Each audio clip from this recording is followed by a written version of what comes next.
What if I told you that you are not the one driving your life? That's a terrifying thought, isn't it? To think that you, the person who believes they are consciously crafting their destiny, choosing their path, making deliberate decisions, are actually just a passenger. A ghost in your own machine, watching a movie that was scripted long, long ago. Imagine for a moment, your entire life is a magnificent, complex ship sailing across the vast ocean of existence. You believe you're the captain, standing confidently at the helm, charting the course, steering towards your dreams. But in reality, you're in the captain's quarters, looking at maps of where you think you're going. Meanwhile, a huge unseen crew in the engine room, a crew that was hired and trained before you can even remember, is actually steering the ship. They have their own set of old, faded maps, and they are following them flawlessly day and night, without ever consulting you.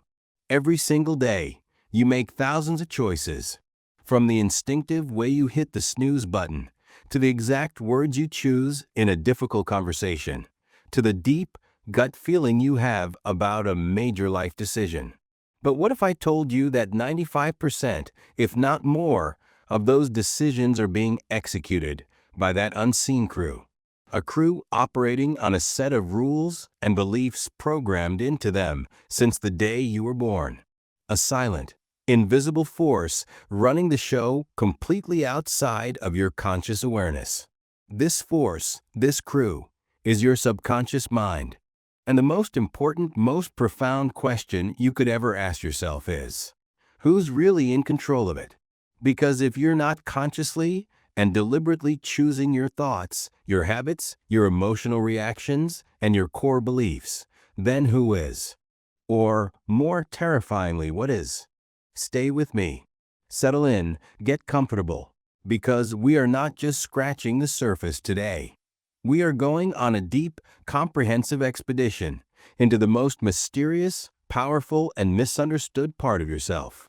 We're going to expose the hidden architect of your reality.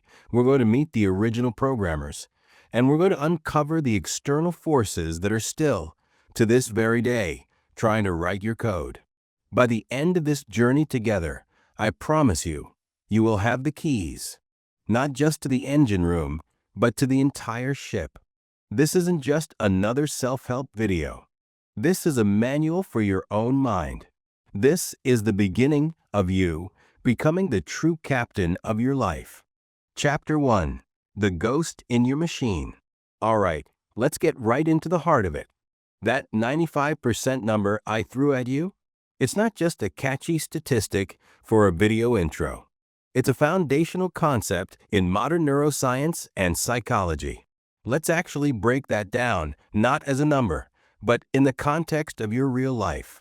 Think about your morning today. Did you consciously decide which leg to put out of bed first? Did you consciously deliberate over every motion of brushing your teeth, the angle of the brush, the pressure, the duration? Or did your mind wander to the day ahead while your body just did the thing? That's your subconscious at work. Now, think about your commute. You drove your car, navigated traffic, changed lanes, maybe even arrived at your destination and thought, wow, I don't even remember the drive. Who was doing the driving? The ghost in your machine, your subconscious mind. It's a master of efficiency. It has perfected these complex tasks and runs them for you, so your conscious mind can be free to worry about the presentation you have to give, or to replay that argument from last night. This ghost, this autopilot, is not just for simple physical tasks. It governs your emotional reactions. A certain tone of voice from your partner instantly makes you feel defensive. Why? A program is running. Seeing a certain type of person on the street makes you feel a flicker of judgment. Why? A program is running. You feel an inexplicable urge to check your phone the moment there's a lull in conversation. A program. You procrastinate on the most important task of your day by suddenly deciding you need to clean out the refrigerator. That's not a logical choice. It's a deeply ingrained avoidance program. Your subconscious is the ultimate multitasker, the silent partner in literally everything you do. But here's the critical piece of information we must establish right now. It doesn't have its own agenda. It doesn't have a will of its own. It is a servant. It is a biological supercomputer that only does one thing. It runs the programs it's been given. It cannot tell the difference between a good program and a bad one. It just executes code. The real question, the one that will define the rest of our time together, is where did that code come from?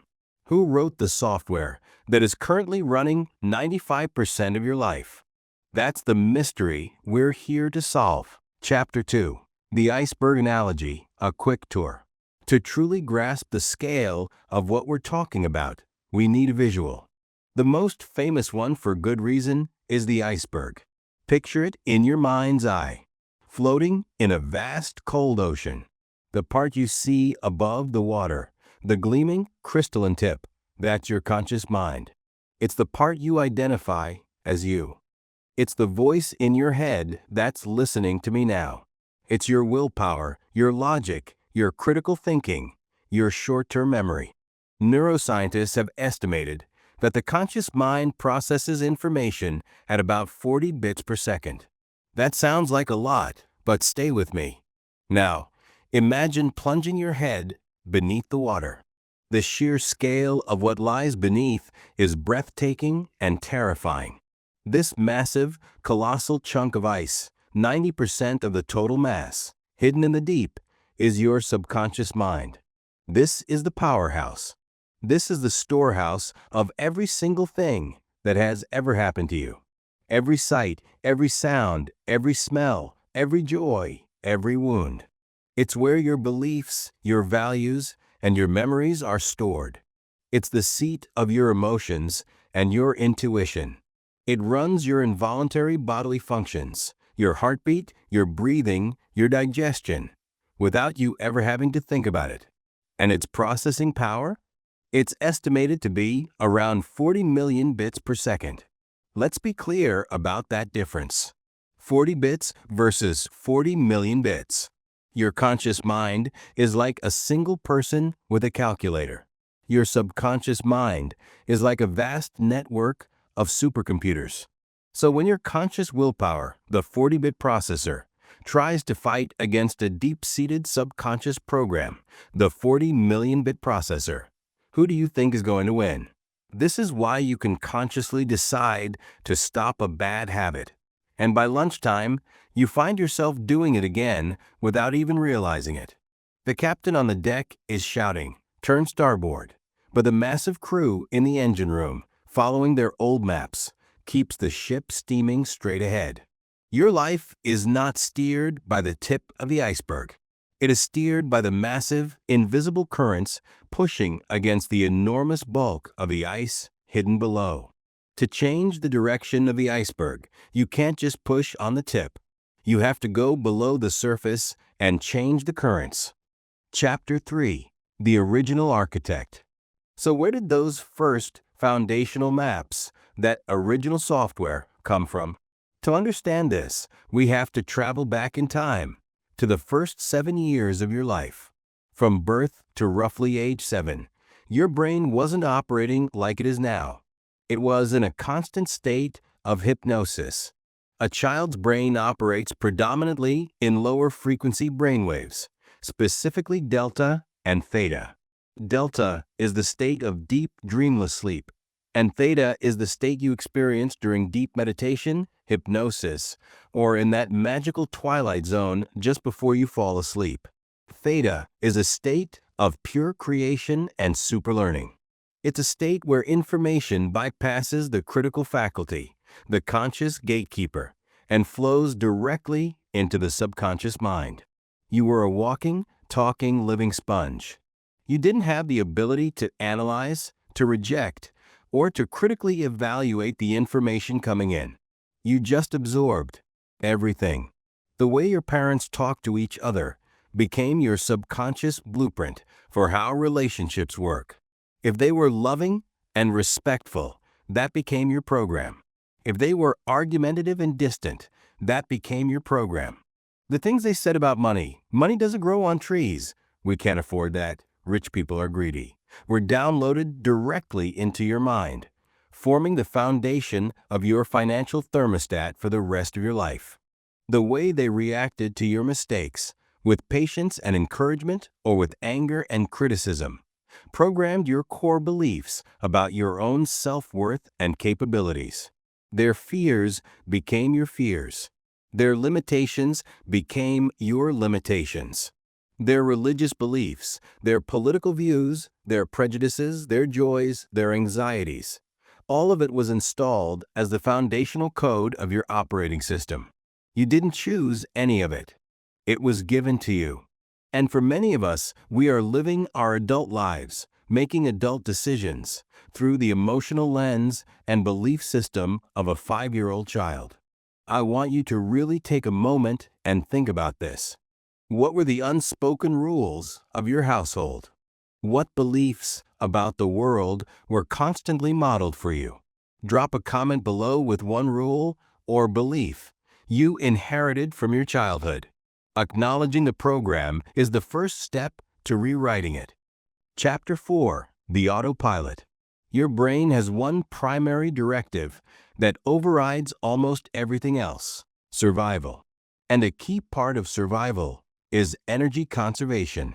Your brain is the most energy-hungry organ in your body, and conscious thought is incredibly expensive from a metabolic standpoint.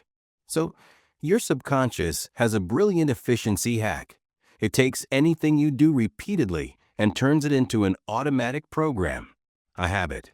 This process is called synaptic pruning. When you learn something new, you create a new neural pathway. The more you repeat the action, the stronger and more efficient that pathway becomes. The brain literally wraps it in a fatty substance called myelin, turning it into a superhighway for nerve impulses. Eventually, the action requires almost zero conscious thought. This is a gift. It allows us to function. Imagine if every morning you had to relearn how to walk, how to speak, how to use a fork. Life would be impossible. The subconscious automates the known so the conscious can focus on the unknown. But here's the danger. The subconscious doesn't care if the habit is good or bad. It only cares if it's repeated. Let's look at this through the lens of the habit loop, a concept popularized by author Charles Duhigg. Every habit has 3 parts: a cue, a routine, and a reward. The cue is the trigger. For example, you feel stressed, cue. The routine is the action you take, the habit itself. You reach for a cookie, routine. The reward is the feeling you get. The sugar rush gives you a moment of comfort and distraction, reward. Your brain links these 3 things together. Now, every time you feel the cue of stress, the subconscious automatically runs the eat a cookie program to get the reward. It's not a moral failing. It's a neurological loop. The same goes for procrastinating. The cue might be seeing a big, important task on your to-do list, which triggers a feeling of overwhelm. The routine is to suddenly open a social media app. The reward is the immediate distraction and relief from the feeling of overwhelm. The loop is set. And every time you repeat it, that neural superhighway gets stronger and more myelinated. You are, quite literally, hardwiring your habits into the physical structure of your brain. The good news? You can create new loops. You can consciously choose a new routine to follow the same cue, one that provides a healthier reward. But first, you have to become aware of the loops that are currently running your life on autopilot. Chapter 5: The Engine Room. If repetition is the process that digs the channel for a new neural pathway, then emotion is the river that carves it into a canyon instantly. Strong emotional experiences are the most potent programming language for the subconscious mind.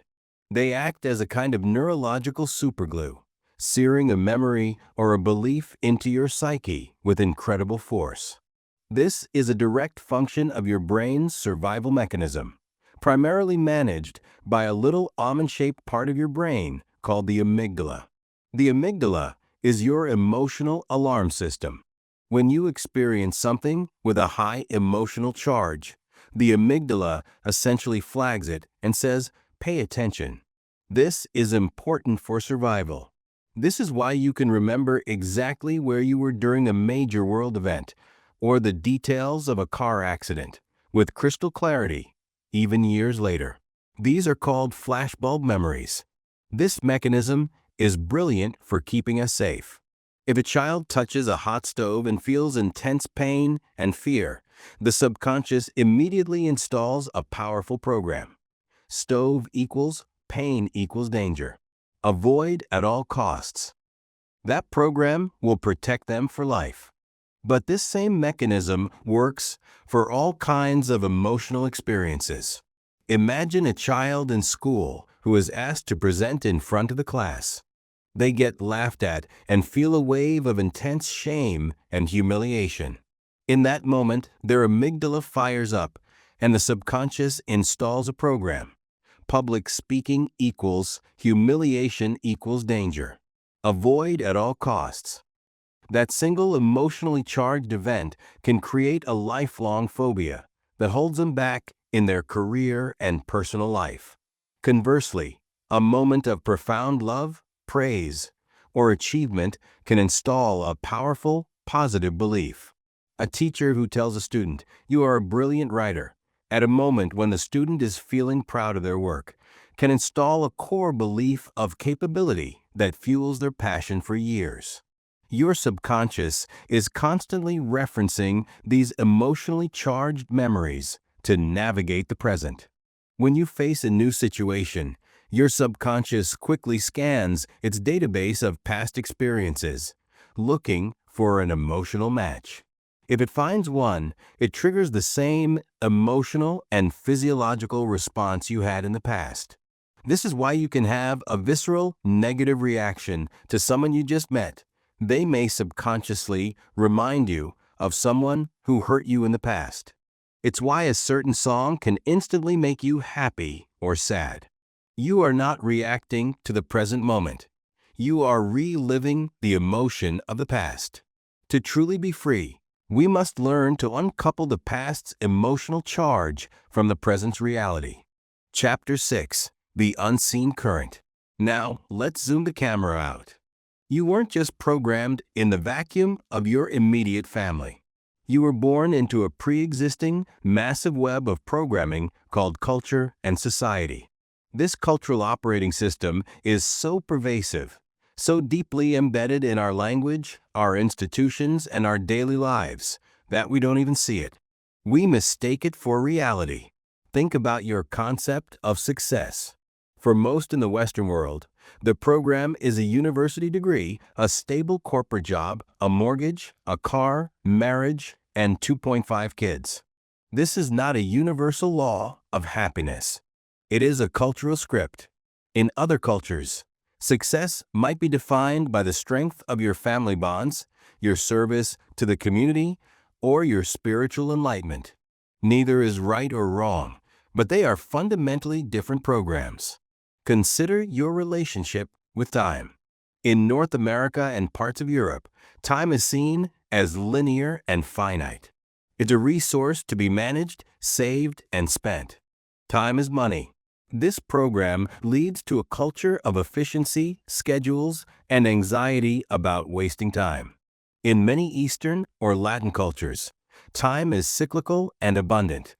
The focus is on the present moment and the quality of relationships, not on rigid adherence to a schedule.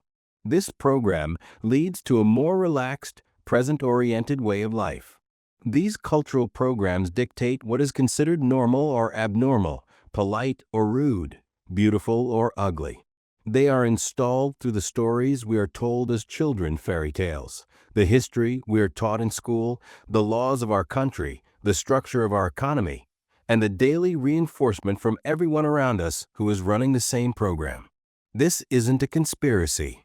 It's how social cohesion works. But to become a conscious creator, You must become a cultural anthropologist of your own life. You must begin to question the default settings. Is this belief truly mine, or is it a cultural inheritance?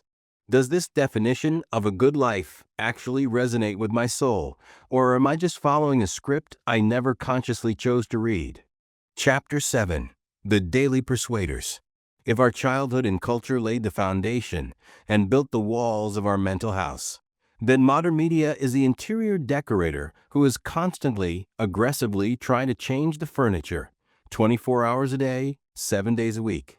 We are living in the age of suggestion, a relentless storm of information designed to bypass your conscious gatekeeper and implant desires directly into your subconscious. Let's start with advertising. A modern advertisement is a masterclass in subconscious programming. They almost never try to appeal to your logic. They appeal to your emotions and your insecurities. A car commercial isn't selling you transportation. It's selling you freedom, power, status, and sexual desirability. A beauty ad isn't selling you soap. It's selling you self-worth. And it often starts by subtly programming you to believe you are unworthy without their product. They use repetition, seeing the same logo or jingle over and over to create familiarity, which the subconscious mind equates with safety and trust. They use emotional triggers, happy families, cute animals, thrilling adventures, to create a positive association with their brand. Then we have the even more powerful and insidious force of social media algorithms. These platforms are not designed to connect you. They are designed to capture your attention. They are attention merchants. And they do this by hacking your brain's most primitive reward system, the dopamine loop. When you get a like, a comment, or a share, you get a tiny hit of dopamine, a pleasure chemical. The algorithm learns exactly what kind of content will give you that hit, and it feeds you an endless stream of it. But it's not just about pleasure. The algorithm has also learned that a much stronger emotional trigger is outrage, fear, and social comparison. It shows you content that makes you angry, content that makes you afraid, and content that makes you feel inadequate and envious of others' lives. Why? Because these high emotion states keep you glued to the screen. You go online to see a photo of your nephew, and an hour later you emerge from a trance-like state feeling anxious, depressed, and angry at the world. That was not an accident. That was the result of a multi-billion-dollar system deliberately programming your emotional state for profit. Chapter 8. The Echo Chamber. You've undoubtedly heard the adage, you are the average of the 5 people you spend the most time with. Let's dissect why this isn't just a clever motivational quote, but a profound neurological truth. Our brains are wired for connection and conformity through a fascinating system called mirror neurons. When you watch someone perform an action, like picking up a cup of coffee, the same neurons fire in your brain as if you were picking up the cup yourself. This is how we learn to empathize, to understand others, and to learn new skills. But this system goes much deeper. It also applies to emotions and beliefs. This is the science behind emotional contagion. When someone in your group is consistently anxious and fearful, your mirror neurons fire in response, and you begin to feel anxious and fearful yourself, even if there's nothing in your own life to warrant it. You are subconsciously absorbing their emotional state. This applies directly to their beliefs and their language. If your inner circle is constantly talking about how hard life is, how the economy is terrible, and how you can't get ahead, that language is being absorbed directly by your subconscious. It is a form of repetitive, conversational hypnosis. Your mind starts to accept this narrative as reality. Conversely, if your friends are talking about opportunities, about solutions, about growth and gratitude, your subconscious is being marinated in the language of possibility. This makes the conscious curation of your inner circle one of the most important acts of mental hygiene you can perform. This isn't about ruthlessly cutting people out of your life. It's about becoming aware of the influence. You may need to lovingly limit your time with certain people who consistently drain your energy. And you must actively seek out and spend more time with people who inspire you, challenge you, and reflect the reality you wish to create. Who you listen to determines the thoughts you think. The thoughts you think determine the beliefs you form. And the beliefs you form create the life you live. Audit your circle. Who has the microphone to your mind? Chapter 9. The Gatekeeper. Up to this point, it might feel a bit bleak. It might sound like we are helpless puppets, dancing on the strings of our past, our culture, and our friends. But this chapter is the pivot. This is where you go from being the effect to becoming the cause. While the subconscious is a powerful, vast, and automatic supercomputer, it has one glaring weakness. It is entirely uncritical. It accepts whatever it is told, as long as it gets past the gatekeeper. And that gatekeeper is your conscious mind. Think of your mind as a garden. The subconscious is the fertile soil, ready to grow anything. The conscious mind is the gardener. The gardener's job is to decide which seeds to plant and to pull out the weeds. For much of our lives, we have been unconscious gardeners. We've left the gate to the garden wide open, and the winds of the world, our parents' fears, society's limitations, the media's negativity, have blown all sorts of weed seeds into our fertile soil. And because the soil is so good, it has grown those weeds into massive, thorny bushes that now dominate the landscape of our lives. The problem is that most of the time, the gardener is asleep. We are so often lost in thought, distracted by our phones, or running on autopilot, that we are not consciously guarding the gate. A negative thought floats into your mind. I'm not good enough for this. An unconscious gardener just lets that seed fall into the soil. A conscious gardener catches it at the gate and says, "No, I reject that thought. That is not welcome in my garden." And they consciously choose to plant a different seed. I am capable and I am learning and growing every day. The practice of becoming a conscious gardener is called mindfulness. It is the simple yet profound act of paying attention to your thoughts without judgment, of watching the information that comes your way, both from your own mind and from the outside world, and consciously deciding what you will allow in. Waking up the gatekeeper is the first, most critical step in taking back control. It means you stop being a passive recipient of programming and start being an active director of it. You can start right now. Just for the next 60 seconds, simply observe your thoughts as they come and go, like clouds in the sky. Don't engage them, don't judge them. Just watch. Welcome back, Gardener. Chapter 10. The controller isn't a person, it's a principle. So after this deep dive into all the influences, who is the ultimate controller? Is it your parents? Is it your culture? Is it Mark Zuckerberg? Is it your best friend? The grand reveal, the secret that has been hiding in plain sight all along, is that the who is not a person. The real controller of your subconscious mind is a principle, a neutral, unwavering, universal law of the mind. And that principle is repetition. Whatever you consistently expose your mind to, whatever you consistently think, whatever you consistently say, whatever you consistently feel, whatever you consistently do, that is what gets programmed into the subconscious. It's a simple mechanical process.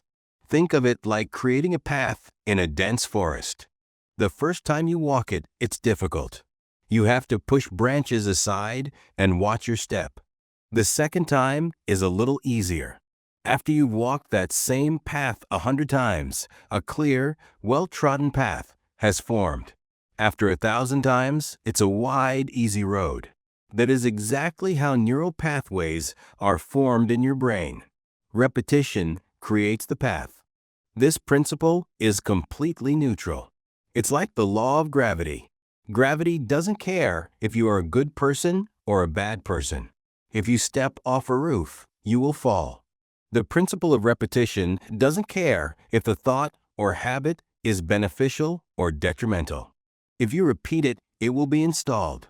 If you repeatedly complain about your job, you are using the law of repetition to program your subconscious to find more things to dislike about your job.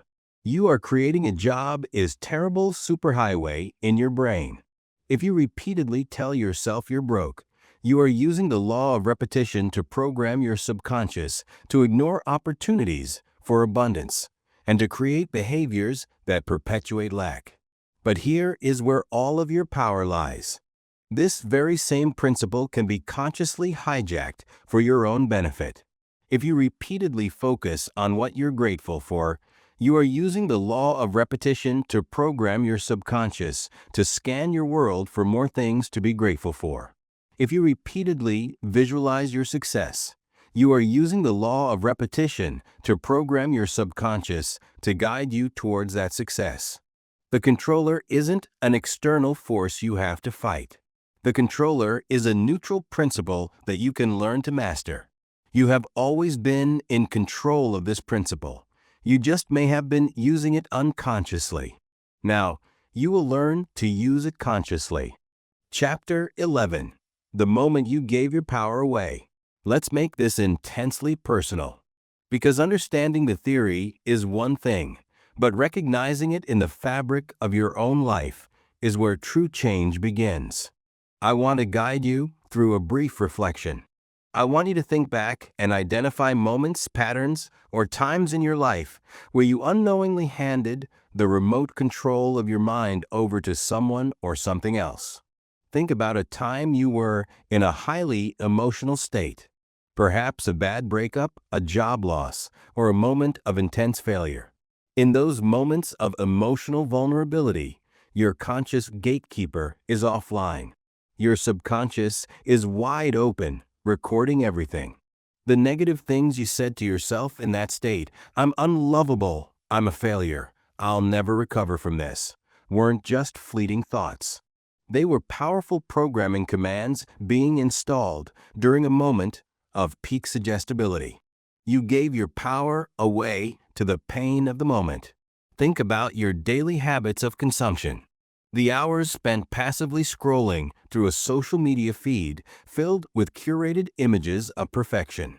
In those moments of mindless comparison, you were letting the algorithm program you with beliefs of inadequacy and envy. You gave your power away to the code. Think about a relationship, perhaps with a critical parent, a dominant partner, or a negative friend, where you repeatedly allowed their opinion of you to become your opinion of yourself. Every time you accepted their criticism as truth, you were reinforcing a negative program. You gave your power away to their perception. This is not an exercise in blame or regret. Shame is a useless emotion that keeps us stuck. This is an exercise in awareness and reclamation. I want you to see, with radical honesty, that you were not a victim. In those moments, through a lack of awareness, you were a willing participant. And that is the most empowering realization you can have. Because if you had the power to give it away, then you have always had the power to take it back. Let's do that now.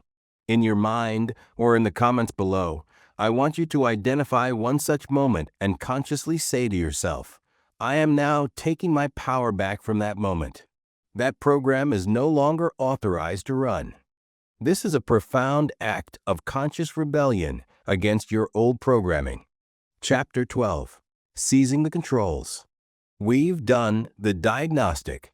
We've explored the history of the code, identified the bugs, and understood the fundamental operating principle of repetition.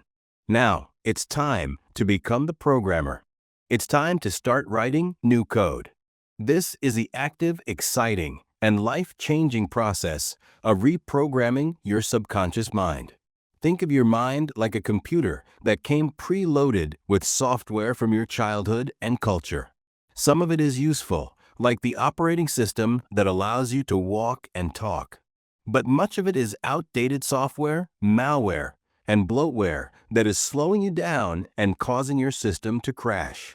Reprogramming is the process of consciously uninstalling the programs that no longer serve you and installing new, premium, upgraded software that aligns with the life you truly want to live. The first rule of reprogramming is clarity. The subconscious mind does not respond to ambiguity. You cannot just say, I want to be happier or I want to be richer. It's too vague. It's like typing "find good stuff" into a search engine.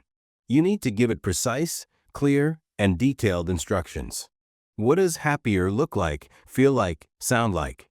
What is the exact amount of income you wish to generate?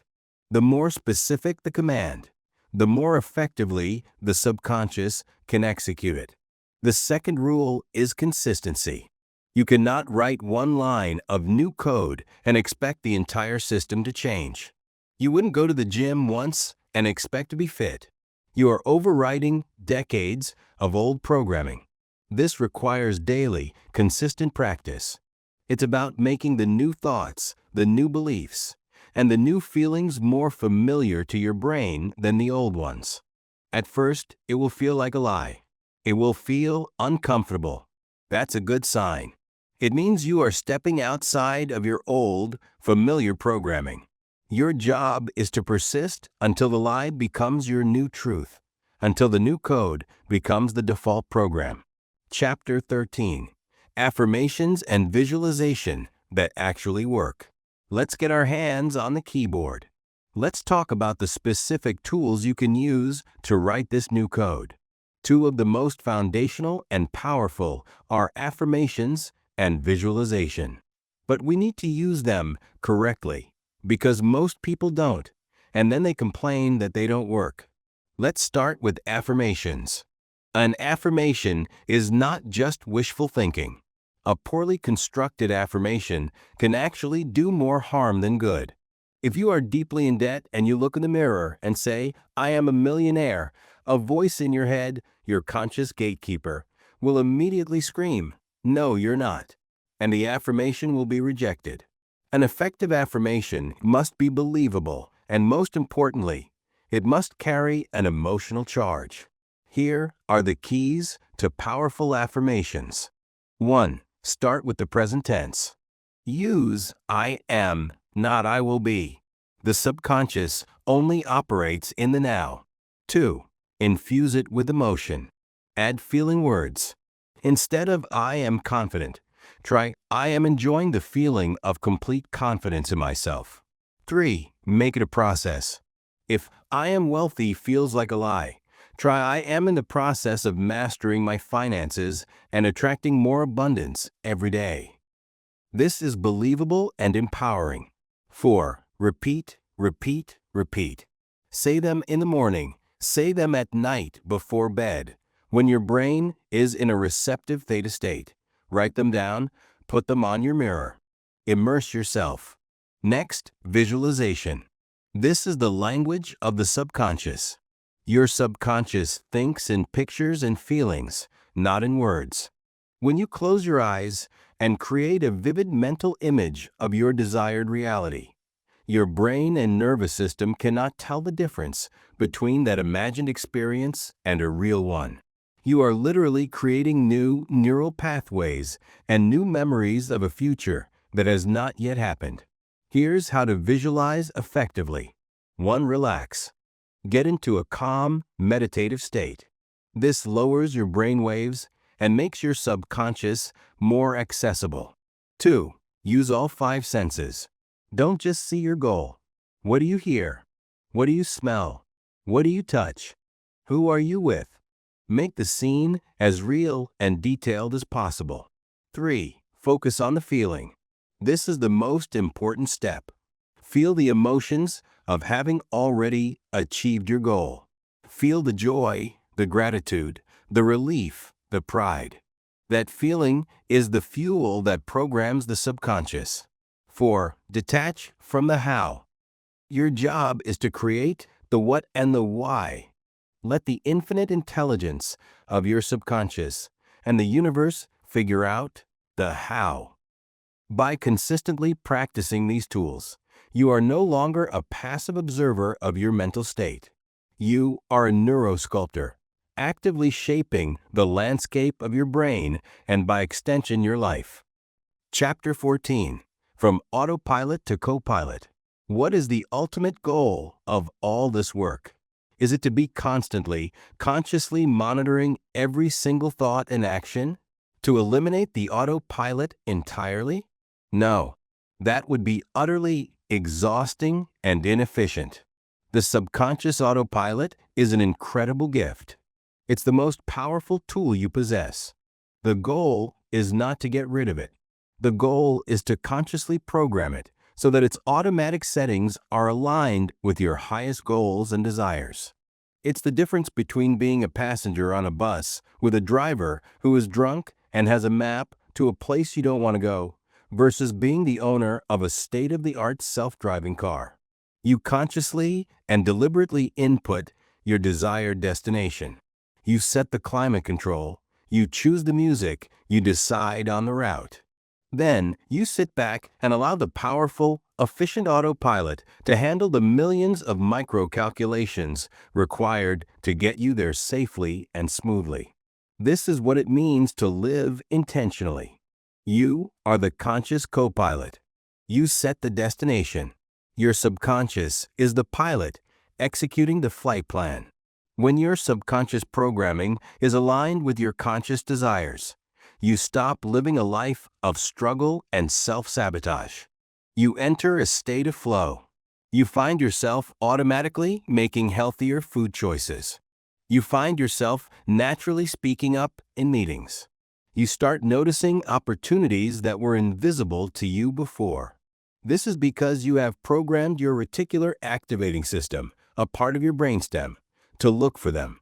Your intuition, which is really just your subconscious communicating its vast knowledge to your conscious mind, becomes clearer and more reliable. You are no longer fighting yourself. You and your subconscious are working together as a team, moving powerfully in the direction of your dreams. Chapter 15. You are the CEO. We have traveled from the depths of your childhood programming to the vastness of cultural conditioning. We've exposed the daily persuaders and the influence of your inner circle. We've discovered the master principle of repetition and learned the tools to become the programmer. And now we arrive back at the beginning, at that one fundamental question: who really controls your subconscious mind? The final verdict is in. The answer is, and always has been, you. You do, the moment you decide to. For most of your life, you may have been an absentee CEO of the corporation of You Incorporated. You let the board members who were appointed in your childhood, your parents, your teachers, make all the major decisions. You allowed outside consultants, the media, society, to set company policy. But today is the day you walk back into the boardroom. Today is the day you take your rightful seat at the head of the table. Today is the day you thank the old board for their service, and then you kindly but firmly let them know that there is new leadership in town.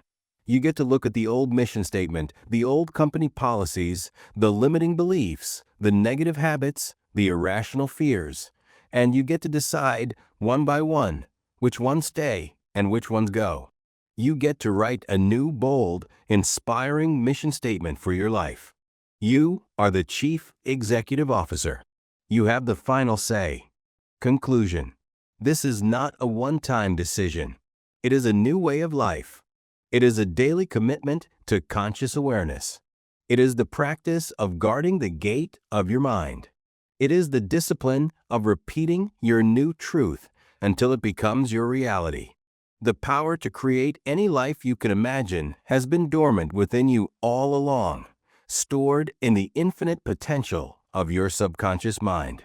You are not a victim of your genes, your past, or your circumstances. You are the programmer. You are holding the keyboard.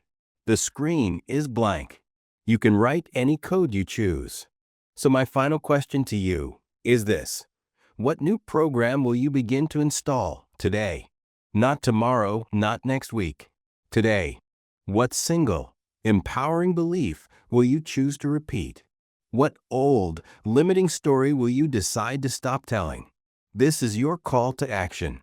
Take one thing, just one program that has been holding you back, and make a declaration, right now, that its reign is over. Share that declaration in the comments below. Let's make this a collective moment of reclamation. Let's create a community of conscious CEOs. Because the world doesn't need more people sleepwalking through life, running on someone else's outdated code. The world desperately needs more people like you, fully awake, fully aware, and fully in command of the incredible creative power of their own mind. Thank you for going on this journey with me. If this message has served you, please honor it by liking, subscribing, and most importantly, sharing it with anyone you know who is ready to wake up and take back the controls. Your life is your masterpiece. It's time to pick up the brush. Until you make the unconscious conscious, it will direct your life, and you will call it fate. Carl Jung.